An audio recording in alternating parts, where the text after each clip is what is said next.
Hey, what's up, everybody? Welcome back to another episode of the Liquid Lunch Project. I am Matthew R. Meehan alongside my partner, the professor, Luigi Rosa Bianca. Lou, seems like Trump's everywhere in the news, from Davos to beating Visa and MasterCard over the head. What's your take on credit card interest being capped at 10%? Matt, you know I don't really pull back on my opinions, but this is a bad move by DT47. No one's perfect, but this one, he's starting to drink the Kool-Aid. Here's the issue.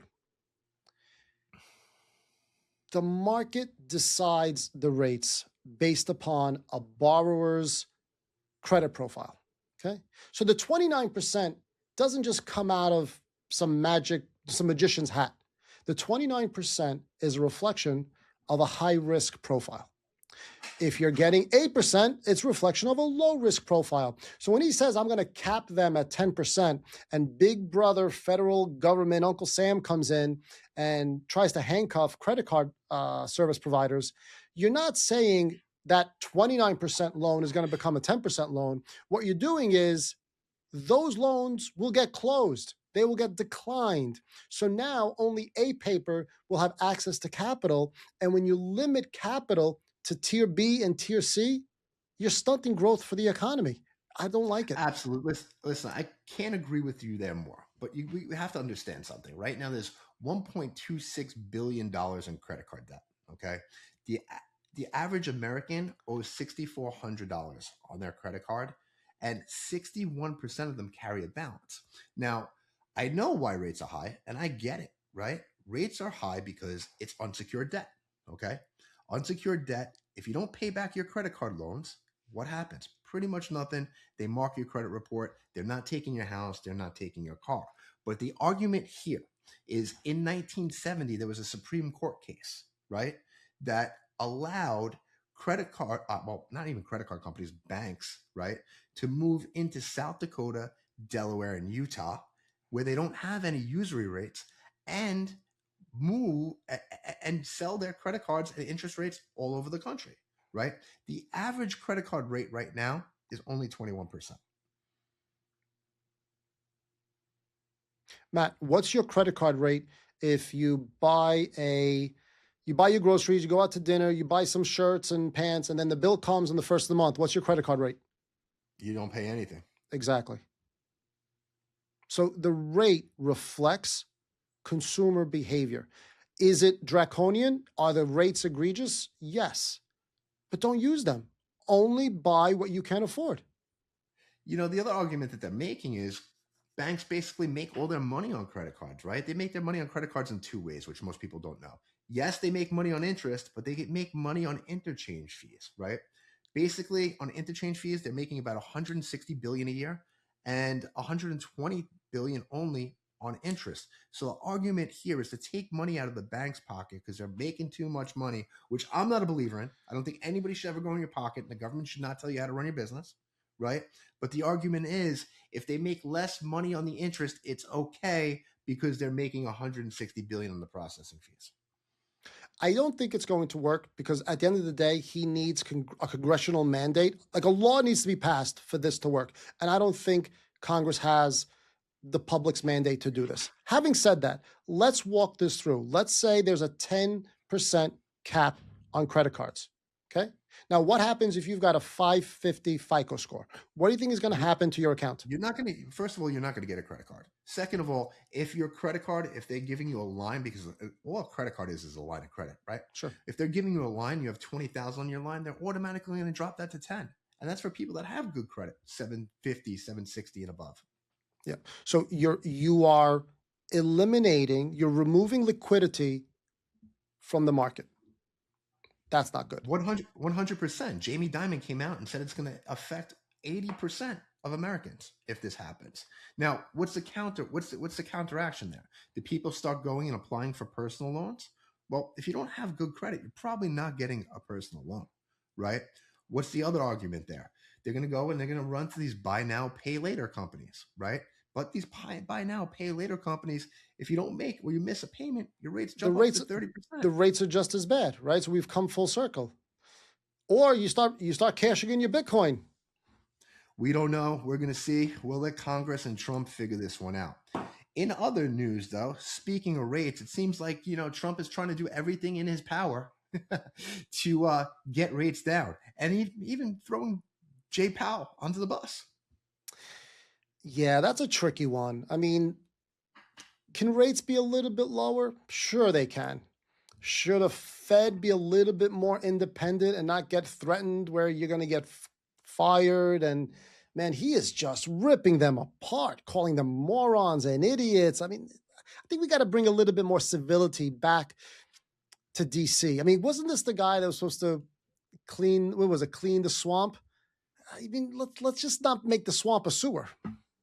Hey, listen, I kind of like what he's doing. Look, he talks a big game. What he does is just like with the whole Greenland situation. What? I'm going to come in, maybe we'll invade. He had no intention of ever invading Greenland, but he got everybody shook and he got what he wanted out of it at the end of the day anyway. Look, it's sales 101. Anchor big, ask small. Yeah. Get what you really want at the end of the day, but ask for something so big that what you're asking for in return now seems rational. Matt, wasn't Howard Stern called the shock jock? He's like the shock jock of politics. The shock jock president. The shock president. But I got to tell you, I really do love the fact that he's doing everything in his power, having Fannie and Freddie go in there and start buying mortgage bonds, floating ideas about 401k plans to buy homes, 50-year mortgages. He's doing everything in his power to get homes affordable again, or actually get access to capital to buy homes at an affordable level. That's a smart move because housing controls so much of our American economy. Where you buy a house, then you buy a refrigerator, you're paying for movers, you got your utilities. It stimulates the economies in ways that have such a ripple effect. Anything he can do to stimulate the economy, A plus, man. Let's talk about that though, right? So you lower rates, asset prices rise. Okay. Generally speaking, that's what happens. So if he just lowers rates, the housing market's going to increase, right? Theoretically, in pricing. Now, if You we mean the tie price? that back, Yeah. if we tie that back to him capping credit cards at 10%, you just said he's taking liquidity out of the marketplace. But actually, what he's doing is he's shrinking the monetary supply because so much money was pumped into this economy that we have over the last 4 or 5 years. Well, that's what right? created inflation. That's exactly. So by him capping the credit card rates, not banks not issuing more credit, he's taking money out of the market. So that should lower inflation. It's possible. And even if prices increase in housing, if rates decrease, I still think it'll benefit the housing economy because most purchasers will offset that purchase price by amortizing it over 30 years. So they rather pay an extra 10 or 15,000 if they can lower their monthly payment by $100. I think one of the most interesting concepts they came up with was this portable mortgage, right? Everybody's sitting with low mortgages right now. Nobody wants to move. Maybe you want to upgrade, but like even me, it doesn't make sense. Man, if why would I he move? can execute that, that would be genius. I just don't know how you'd possibly execute that. Because Matt, think about it. You will have a house in Florida and you decide, and you're paying, let's say, 3%, and you want to move to Austin. How do you convert that Florida mortgage to a Texas mortgage and sell your house and buy your house? I mean, the technical mechanisms need to be worked out, but if he can execute that, that would be an awesome instrument. I mean, the only people that would benefit there if that happens would be banks, right? It would be Chase. It would be the banks that are in every single state. You can't, if your mortgage is with a small credit union that only services Central Florida area, they're not going to move to Austin. But, how many people actually move? Well, I mean, a lot of people are moving to Florida right now. We got a couple trillion in wealth that just came in from the California guys. All you guys in New York are starting to come down here, right? But most people only move with what? A 30-mile radius from where they're currently at if they decide to upgrade? That may change. Mamdani is doing special things for the housing economy in New York City. Oh my God. So in Florida, the housing. So listen, everybody knows I'm extremely bullish on the Florida housing market. You got Madami in New York. My hat's off to him. I really do thank him. We got Trump talking about portable mortgages, 50-year mortgages, 401ks. You've Right? got DeSantis talking about no property taxes if it's your primary Exactly. residence. Man, like all roads lead to Orlando.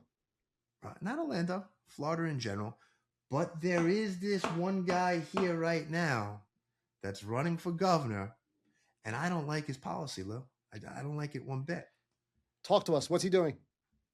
He wants to tax you if you want to move from New York to Florida, $50,000. So moving into the so if he wants to start taxing people. So it's like a toll tax. So it's a toll tax. You want to come in, you got to pay. So when I drive in, when I drive into Jacksonville, I gotta bring a $50,000 money order.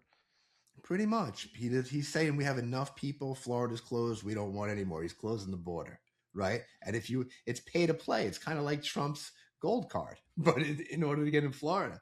So I don't like this at all, because the more people that we can bring that stimulates the economy, it's great for growth. We still have a lot of land here, right? Compared to New York. I think it's an awful policy, but I get his point. His point is local people in Florida cannot afford to buy homes here because everybody came down from New York, where property values were a lot higher, rushed into the Florida market and propped up the pricing. And why don't you continue to happen? Why don't you? And by the way, here's the best part. You know what it's called? What's it called? The Madami tax. Why don't you put a little spin on that? Make it a $50,000 toll tax when you enter Florida, but if you speak English, you get a $25,000 discount. Listen, we might need that anyway. Now, speaking of taxes, I'm not talking about the Madami tax, but let's talk about the tax that happens if you're a small business owner and you don't have your financials in order. Yeah, that tax is called 10 to 15% extra on your interest rate. You know, most people don't realize how important it is to get your ducks in a row. Make sure your T's are crossed, your I's are dotted, and it could be the difference between a 10% rate to a 40% rate, and a lot shorter of a term. Yeah, and when you look at your annual profit and loss and you take a look at that line item that says interest expense, man, sometimes with margins where they are right now, sometimes that could be the difference between having a banner year and a break-even year. So please focus on proper accountancy, proper tax planning, and good old-fashioned reconciliations. Listen, we're still in January right now. This will probably come out sometime in February. We're still in the beginning of the year. You need to sit down. If you don't have a CPA or an accountant, find one. If you need one, reach out to us. We'll put you in touch with one of them in our network, right? But more importantly, when you do speak with them, don't speak to them once a year. Speak to them consistently. At the very least, you should be having a quarterly conversation with your accountant. Me and Luigi speak to ours every other week, but monthly is fine too. Look, if you're not speaking with your accountant and staying on top of your finances, that silent partner, Uncle Sam, he's going to come in. He's going to take a big bite out of your business. All right, everybody, that's a wrap. The Liquid Lunch Project. We'll catch you on the next episode. Let's go!